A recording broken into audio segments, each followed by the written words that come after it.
আর একটা হচ্ছে প্রফেসর ইউনূস বলেছেন যে পুরো ডিটেলসগুলো জানার জন্য।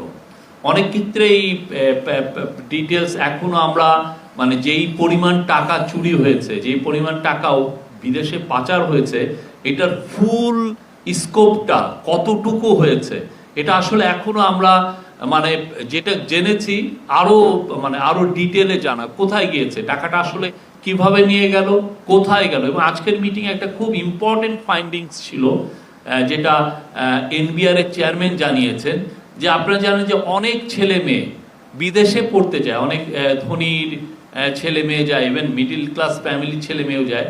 একটা কেসে দেখা যাচ্ছে যে ছেলের যে টিউশন ফি, একজন তার চিলড্রেনের টিউশন ফি পাঠিয়েছেন 400 কোটি টাকার উপরে, 400-500 কোটি টাকা।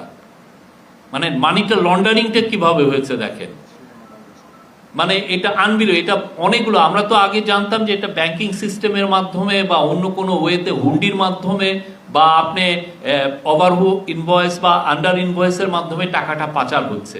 কিন্তু দেখা যাচ্ছে যে একটা আপনার ছেলে পড়তে যাচ্ছে, তার টিউশন ফি, আপনি যদি খুব টপ ইউনিভার্সিটিতেও পড়ান, আপনার বছরের টিউশন ফি কত লাগে? ঊর্ধ্বে 1 কোটি টাকা, এর বেশি তো লাগার কথা না। কিন্তু দেখা যাচ্ছে যে তার ইয়েতে 400-500 কোটি টাকা জাস্ট সেই টিউশন ফি পাঠিয়ে দিয়েছেন।